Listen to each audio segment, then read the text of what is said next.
आप सभी का स्वागत है। लोअर पीसीएस मेंस देखिए 13 सितंबर को आपका एग्ज़ाम है। अब आपके दिमाग से चीज़ें गायब होना स्टार्ट हो गई होंगी, ठीक है। ये नॉर्मल सा फिनोमिना है, सबके साथ ऐसा ही होता है। कुछ लोग हैं या फिर कुछ बच्चे होंगे जिनका पहले से ही, जिसने suppose last year upper PCS का मेंस दिया है, फिर कोई और मेंस भी दिया है, ठीक है, उस प्रिपरेशन को कंटिन्यू करते आ रहे थे, तो उनके लिए तो थोड़ा सा एक एडवांटेज रहता है। फिर भी सिलेबस इतना बड़ा है, चैलेंज उनके लिए भी है। बाकी जो नए बच्चे हैं, मींस अभी जिसका रिजल्ट के बाद प्रिपेयर करना स्टार्ट किया, रिजल्ट से 15-20 दिन पहले भी, तो सबके लिए ये लोअर पीसीएस का एक चैलेंज है। क्यों? इन्होंने देखिए पूरा अपर का सिलेबस दिया हुआ है, ठीक है, और वो पेपर ऐसे नहीं कि 8 पेपर में पूछेगा आपसे, 6 पेपर में पूछेगा, 2-3 पेपर में आपसे पूछ के सारा खत्म कर देगा। तो फिर बात यह है कि आप पूरा सिलेबस टच करा रहे हो, सारी चीज़ें, इवन अपर से भी ज़्यादा, और पूछ इतना कम रहे हो। उसमें करंट भी आपने पूछना है, स्टैटिक भी पूछना है, तो कितना कहाँ से कैसा कोई तैयार करेगा, इतना तो है भी नहीं। प्लस जो पहले पेपर इसने लिए हैं उससे पैटर्न इस बार चेंज है, तो अब ये भी नहीं प्रिडिक्ट कर सकते कि किस तरीके से क्या पूछेगा, ये अभी किसी को नहीं पता है। आप भी फालतू की गैसिंग में मत पड़ना, ठीक। आप सभी को कुछ पीडीएफ प्रोवाइड की गई थी, वो सारी सिलेबस से ही है। स्टैटिक पहली पॉसिबिलिटी है कि वो ज़्यादा जोर देगा आपका स्टैटिक पे, मींस अगर वो इंक्लाइंड रहता है स्टैटिक की तरफ, तब तो आप उसमें मात नहीं खाने वाले हो, ठीक है। आप सबको उतना कंटेंट है, आप आराम से सारी चीज़ें लिख के आओगे आराम से। बस अब 12 दिन 10 दिन उसको रिवाइज करो अच्छे से, ठीक है, सिर्फ रिवीजन करना है। फिर आपका थोड़ा करंट का बचता है कि कुछ टॉपिक हैं जो पूछ सकता है करंट के, तो करंट में भी नेशनल करंट अफेयर और फिर आपका उत्तराखंड का करंट अफेयर, तो उसमें फिर कैसे आपको बैलेंस बनाना है। तो मेरी एडवाइस तो आपको यही रहेगी, क्योंकि इस बार ट्रेंड चेंज हो रहा है। पहली चीज़, आप स्टैटिक अच्छे से करो, ज़्यादा पॉसिबिलिटी है कि वो आपके स्टैटिक पे ही रहेगा। करंट भी पूछ सकता है, देखिए अब इसमें तो फिर सारी चीज़ें समराइज हो गई कि हाँ, मैं बोल रहा हूँ कि करंट भी पूछ सकता है और आप स्टैटिक पर भी फोकस करो, तो फिर तो बात दोनों हो गई है। नहीं, आप पहले स्टैटिक ही रिवाइज करो, करंट के कुछ एक टॉपिक, ऐसे नहीं कि अब आप 300-400 पेज की मैं आपको पीडीएफ देता हूँ, कहीं से भी आपको मिलती भी है, किसी ने कितनी अच्छी बनाई हो, वो आप अब रिटेन नहीं रख पाओगे उतनी चीज़ें। ऑनेस्टली इस बात को समझो, आप पढ़ लोगे लेकिन एग्जाम में लिख के नहीं आ पाओगे, इसकी मैं गारंटी लेता हूँ। कम अगर आपने अभी भी पढ़ा, मीन्स ज़्यादा नहीं कि हाँ टोटल टॉपिक मिला के कि भाई मुझे करंट की एक मेरी बाउंड्री है, ठीक है, वो पूछ तो यहाँ से भी सकता है, लेकिन मैं बस इतना ही करके जाऊँगा या जाऊँगी, ठीक है। उसमें उत्तराखंड भी है और नेशनल करंट अफेयर भी है। टोटल टॉपिक लगा लो कि 30-35 टॉपिक बस कवर करने हैं, दैट्स इट। उसके बाहर पूछता है तो पूछ ले, 1-2 क्वेश्चन पूछ लेगा, कोई प्रॉब्लम नहीं।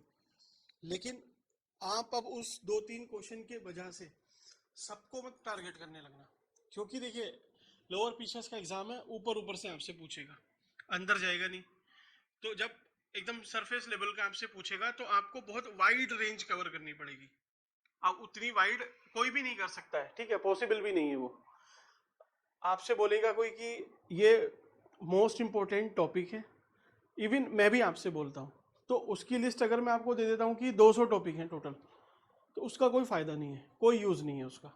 आप सिर्फ अपनी बाउंड्री फिक्स करो कि बस ये टॉपिक है, ये करके जाएंगे। हाँ, डेली में कुछ अगर एक दो करंट अफेयर के टॉपिक मिल रहे हैं कहीं से, या फिर लग रहा है कि ये इंपॉर्टेंट हो सकता है, तो आप उसको देख लेना, लेकिन फालतू की ज़्यादा चक्कर में पड़ना नहीं, पहली चीज़।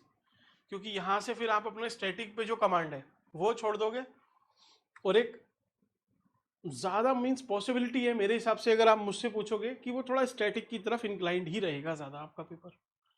तो फालतू में इतना ज़्यादा टाइम वेस्ट मत करो। आपको देखिए मैंने इकोनॉमी इकोनॉमी नहीं, उसमें कुछ स्कीम्स भी हैं, नेशनल करंट अफेयर की भी पीडीएफ दी है, ये उत्तराखंड की है, ये भी आपके साथ शेयर की है, ठीक है। बाकी आपके सिलेबस में टॉपिक कवर हो जाते हैं। अब मैं आपको एक नाम कराता हूँ, ठीक है, ये वो दूसरा पूछ लेगा, आप दूसरा भी करके जाते हो वो तीसरा पूछ लेगा, तो ऐसे तो एंडलेस होता जाएगा। तो आपको बस फिक्स रखना है कि यार यहाँ पे बस इतना करना है, आएगा तो ठीक, नहीं आएगा तो फिर कोई प्रॉब्लम नहीं है। उससे फिर सबका सिलेक्शन और रिजेक्शन वहाँ से नहीं होगा। जो नॉन टॉपिक है, मीन्स फॉरेस्ट कंजर्वेशन, कुछ जो आपके सिलेबस के टॉपिक है, वहाँ से जब पूछता है, सिंपल पूछता है, आप वहाँ पे लैग करके आते हो या फिर आप एवरेज आंसर लिख के आओगे वहाँ पे, तब आपके साथ वो ब्लंडर होने वाला है। उसको नहीं करना आपने, ठीक है। और एक चीज, चलिए वीडियो थी आपके करंट के लिए, लेकिन चलिए पहले स्ट्रेटेजी पे ही ले लेते हैं इसको, कि स्ट्रेटेजी या आप जो भी बोल लीजिए, ठीक है। अब लास्ट के 10-12 दिन रहे हैं, 10 दिन ही है, ठीक है, 10 दिन है। 13 को तो लिखना है, 12 को नींद नहीं आएगी प्रॉपर, 11 को आपका कहीं सेंटर है, वो आप जाओगे भी, ट्रेवल भी करोगे, तो आपके पास अब 10 दिन है, ठीक। मैंने आपको जो पीडीएफ दी है वो एक दिन में आपकी पूरी हो जाएगी, ठीक। तो आपको इसमें भी ज़्यादा टाइम नहीं देना। बाकी मैं समझाऊंगा अभी आपको, आप कुछ सुन के याद हो जाएगा, कुछ एक बार पढ़ लोगे तो उससे याद हो जाएगा, ठीक। योजना कुरुक्षेत्र के कुछ आर्टिकल हैं, आपको वो पढ़ने हैं। क्यों मैंने आपको दिए हैं वो पता है? आप, कुछ बच्चे ऐसे के लिए बोलते हैं, ऐसे ऐसे में जो लैंग्वेज, इंट्रोडक्शन, कंक्लूजन, आप वहां से उठा लेना, उन आर्टिकल को पढ़ के चले जाओ, पक्का एक ना एक क्वेश्चन वहां से फंस जाएगा। पूरा क्वेश्चन भी नहीं आया तो आपका मींस क्वेश्चन ऐसे का टॉपिक, आप इंट्रोडक्शन, कंक्लूजन, एक अच्छा आपको आइडिया मिल जाएगा कि कैसे लिखा जाएगा। तो वो इंग्लिश में भी है, हिंदी में भी है, योजना कुरुक्षेत्र दोनों के हैं, कुछ उसमें से पढ़ लेना, ठीक। कुछ उसमें ग्राफ है, सपोज उसने ऐसे कुछ ड्रॉ किया हुआ है, तो वो ग्राफ भी आप देख लेना, कहीं पे अगर बना पाओ उसको तो बना लेना, ठीक। तो अब आपको क्या करना है, सबसे पहले स्टार्ट करते हैं ऐसे से, ऐसे। आप क्या करो, एक दिन फिक्स रखो अब ऐसे के लिए, इवन आज का रख लो या कल का ही उसको रख लो, हाँ, उससे ज्यादा नहीं, सिंगल डे। क्या करना है आपको, ऐसे के मैंने आपको टॉपिक प्रोवाइड किए हैं, वो पीडीएफ है आपके पास, उसे डाउनलोड करो, डाउनलोड करके अपने पास रखो, और उसमें से आपको कोई से भी 2 ऐसे अटेम्प्ट करने हैं, लिखने हैं प्रॉपर, ठीक। एक दिन का ही काम है, 2 ऐसे आपको लिखने हैं, ठीक। और कम से कम आपको 5 ऐसे पे ब्रेन स्टॉर्मिंग करनी है, ये 10-10 मिनट की रहती है। ब्रेन स्टॉर्मिंग मीन्स अभी मैं आपको बताता हूँ, ठीक है, 10-10 मिनट लगेंगे आपको। आप कम से कम ये 5 इस तरह से आपको करने हैं। ब्रेन स्टॉर्मिंग क्या है, कोई भी टॉपिक है, सपोज टूरिज्म है, या फिर चलिए टूरिज्म ही ले लीजिए, टूरिज्म, टूरिज्म पे आपका आ जाए, उसमें एक क्वेश्चन भी है, ठीक। तो आप फिर इसको कैसे अटेम्प्ट करोगे, आपके दिमाग में कोई इंट्रोडक्शन फिक्स थोड़ी ना है, तो आप पहले ऐसा करो, यहाँ पे आपने इंट्रोडक्शन लिखा, रफ बनाना इसको, ठीक। यहाँ पे आपने कंक्लूजन लिखा, इसको बनाना जरूर, आप ड्रॉ जरूर करना इसको। यहाँ पर आपने बॉडी लिखी, ठीक। अब क्या होगा आपके साथ, जनरली जो लोग गलती करते हैं, सबसे पहले इंट्रोडक्शन सोचने बैठ जाते हैं। इंट्रोडक्शन आप सोचोगे, इंट्रोडक्शन दिमाग में आएगा ही नहीं, या इतने सारे आएंगे, उसमें से किसी एक को सिलेक्ट करना वो आपके लिए चैलेंजिंग होगा। तो आपको क्या करना है, आपको बॉडी के पॉइंट सोचने हैं सबसे पहले, ठीक। वो अगर सपोज 6 पेज में आपसे पूछ रहा है, अब आपके पास सपोज ये पेपर है, 6 कैसे होंगे, 3, चलिए ये 3 हो जाएंगे, 6, ये आपने कंक्लूजन के लिए फिक्स किया, ठीक। ये आपने इंट्रोडक्शन के लिए किया, बाकी पे आपको लिखना है, ठीक है। यही तो है, ये मैंने आपसे पहले भी बताया है। तो अब आपको बॉडी में सोचना है कि टूरिज्म पे आपको क्या लिखना है, कैसे, कि टूरिज्म क्या, सपोज टूरिज्म को ही आपको इलेबोरेट करना है, तो आप इको टूरिज्म, टूरिज्म, ठीक, यहाँ पे ये लिखा। फिर आप लिखोगे एग्री टूरिज्म, एग्री टूरिज्म को करना है, तो आपका स्पिरिचुअल टूरिज्म, आपने सपोज ये सारे पॉइंट लिखे 2-3-4, देन आपने लिखा कि इसकी में चैलेंजेस क्या है, चैलेंजेस, आपने चैलेंजेस लिखे, और फिर यहाँ पे गवर्नमेंट की कुछ स्कीम्स लिखी कि ये स्कीम्स है जिससे इन सारी चीज़ों को एड्रेस किया जा रहा है, वे फॉरवर्ड है आपके पास, तो आप चाहे तो उसको भी एक लाइन में मेंशन, एक लाइन नहीं, एक पैराग्राफ में छोटा मोटा उसको एक्सप्लेन कर सकते हो। अब जब आप ये पॉइंट सोचते हो, तब यहाँ पे देखिए आपने इको टूरिज्म, तो इसका एग्जाम्पल आप सोचना, यहाँ भी सोचना, इधर भी सोचना, सब में एग्जाम्पल सोचते रहना है आपने। अब उससे होगा क्या आपको, देखिए एग्जाम्पल आपको पता है तो ठीक, नहीं पता तो आपने जीएस में कुछ पढ़ा होगा, वहीं से लिखना है, वो भी क्लिक नहीं कर रहा है, तो आपको एकदम इमरजेंसी सिचुएशन के लिए बोल रहा हूँ, आपने जो भी चीज़ आपको लगती है कि यार उत्तराखंड में ऐसी चीज़ होनी चाहिए या ये बहुत अच्छी चीज़ है, कहीं सुनी हो या खुद को भी लगता हो आपको, तो आप एक काम करो, आप एग्जाम्पल में उसी को कोट कर दो कि डैश डिस्ट्रिक्ट में उस वाले गांव में या उसके गांव के आसपास ऐसी चीज़ें हो रही हैं और उसमें वहाँ पे टूरिज्म में इजाफा आया है, बढ़ा है। तो इस तरीके से भी आप ब्लफ करके कर सकते हो।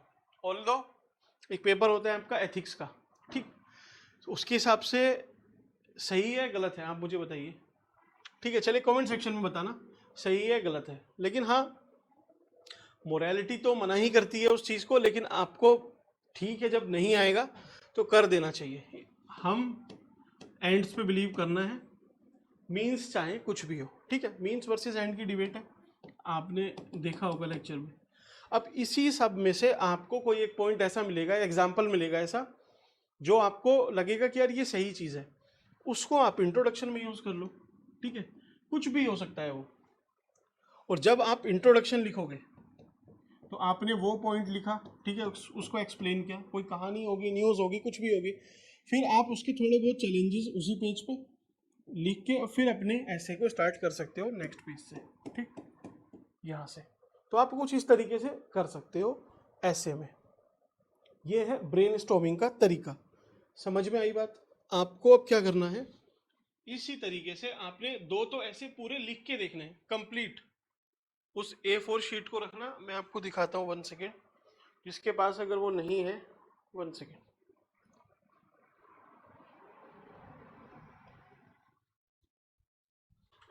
सपोज ये आपकी वो ऐसी शीट है, ठीक है, A4 शीट है ना, आप इसको क्या करो, अभी साइड से थोड़ा सा फोल्ड कर लो यहीं से, ठीक, इतना फोल्ड किया आपने, मीन्स ये वाला जो पार्ट है आपको थोड़ा क्लियर दिखे, थोड़ा आपने यहाँ से फोल्ड किया, देन यहाँ से थोड़ा दूसरी साइड से भी इसको फोल्ड करो, मार्जिन से, दोनों साइड से हुआ, थोड़ा आप इसको ऊपर से कर सकते हो, ठीक, लगभग इतनी शीट रहेगी आपके लिखने के लिए, ये चीज़ मिलेगी आपको लिखने के लिए। तो आप पेपर को इसी तरीके से फोल्ड करके इस पे लिख सकते हो, ठीक है, दिख रहा है आपको, आप इस पे लिख सकते हैं। अब आपको करनी है ब्रेनस्टॉर्मिंग,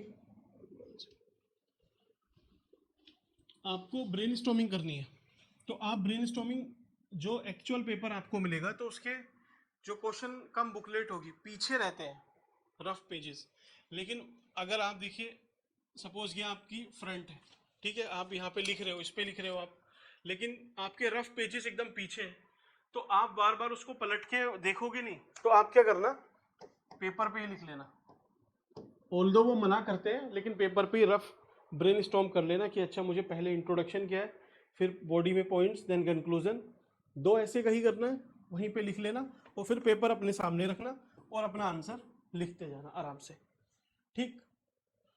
तो ये आपका ऐसे का तरीका रहेगा। अगेन पहले आपको दो ऐसे अटेम्प्ट करने हैं, फिर कम से कम 5 ऐसे पे आपको ब्रेनस्टॉर्मिंग करनी है, एक ऐसे पे आपको 10 मिनट लगेंगे ब्रेनस्टॉर्मिंग में, तो 50 मिनट लगे आपको टोटल, ठीक, ये आप सपोज 2.5-3 घंटे में, 2 घंटे में लिख लेते हो, तो आपके एवरेज चलिए इसमें 4 घंटे भी चले गए, 5 भी चले गए, ठीक, कोई बात नहीं, 5 ये गए।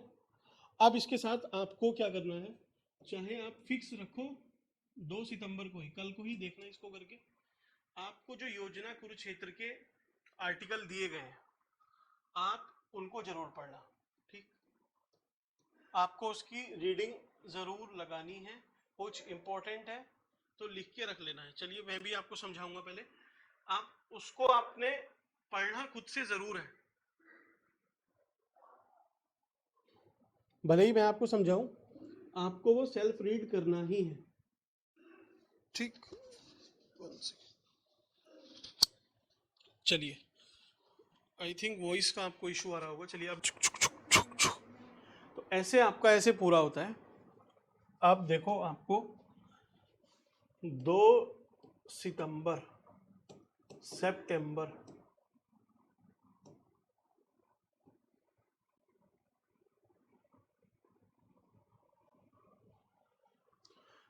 ठीक। अच्छा, सितंबर क्या है? चलिए फालतू का ज्ञान बाद में देते हैं, पहले 2 सितंबर ऐसे फिक्स रखो अपना दिन। अब आप अगर हिंदी हिंदी को भी आपने एक दिन तो पूरा देना है, ठीक है, कंप्लीट 1 डे। या फिर आपको देखिए, अगर लिखने में इसमें इशू नहीं है तो आप ये दिन 10 तारीख के बाद भी दे सकते हो, 10 सितंबर के बाद भी, क्योंकि इसमें विलोम शब्द, पर्यायवाची और कुछ लेटर का फॉर्मेट आपको याद रखना है, ठीक है। तो वो आप लास्ट में अगर रिवाइज करोगे तो आपके लिए ज़्यादा सही है, क्योंकि वो एकदम फ्रेश रहेगा दिमाग में। आप लिख के आए, आपका काम खत्म, आपका नहीं, एग्जाम का जो काम था वो पूरा हो जाएगा, ठीक। तो 10 सितंबर के बाद ही देखना, 10 को ही देख लेना है, 10 या 11 में, ठीक। तो आपका हिंदी भी होता है ऐसे, इतना आसान है, ऐसे हो जाए कंप्लीट करना, ठीक। अब आपका GS paper 1 first and GS second, ये 2 चीज बची, और बचता है करंट अफेयर। यही तो है। मेरी आपको एडवाइस रहेगी, 2 तारीख तो आपकी इसमें चली गई, 3, 4, 5, 6,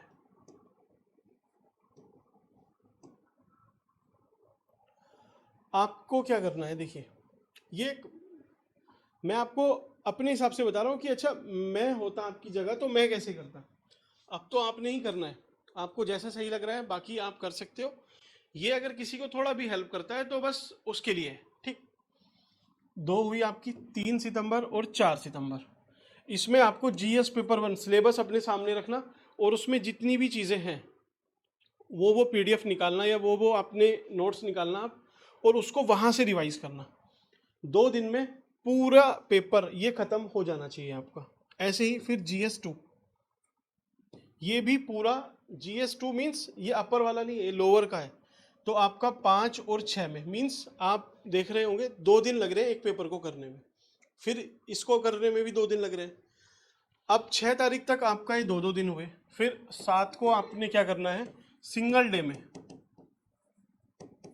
डे में, एक पेपर पूरा रिवाइज करना है अच्छे से।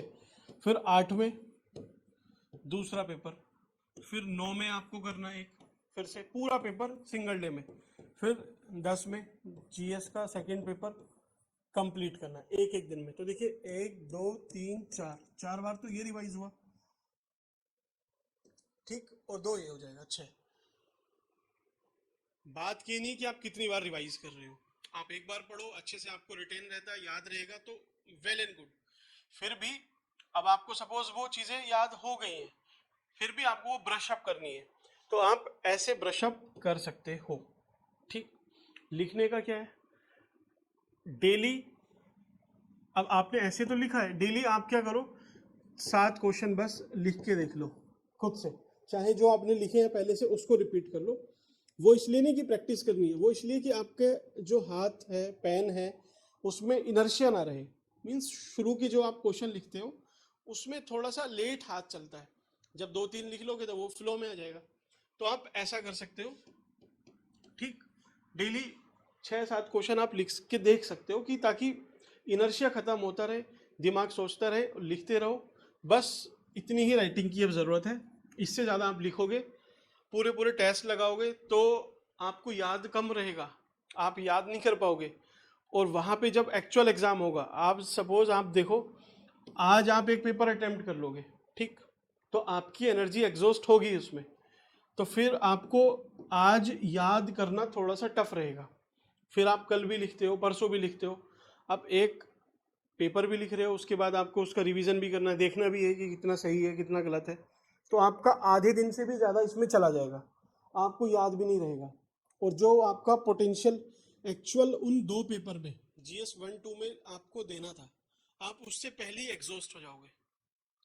एग्जॉस्ट हो जाओगे तो भले ही आप टेस्ट में कितना ही अच्छा लिख के आ जाओ, एग्जामिनेशन हॉल में अगर आप लैग किए कहीं भी, तो उसको नहीं पता एग्जामिनर को कि आपने इससे पहले 10 टेस्ट लिखे, बहुत अच्छा लिख के आए हो, वो मैटर नहीं करता। वहां जो आप लिख के आओगे उस डूम्स डे, जो कयामत का दिन है, वहां लिख के आओगे, बस वो है जो आपको एक्चुअल में इन करेगा या आउट करेगा। इसलिए ये रहा मेरी साइड से आपके लिए, जो भी बोल लीजिए स्ट्रैटेजी है या फिर टाइम पास भी हो सकता है। अगर किसी को इससे डिसएग्रीमेंट है तो उसके लिए वेस्टेज है, आप बेटर है अपनी जो भी स्ट्रैटेजी है उसको परस्यू करें।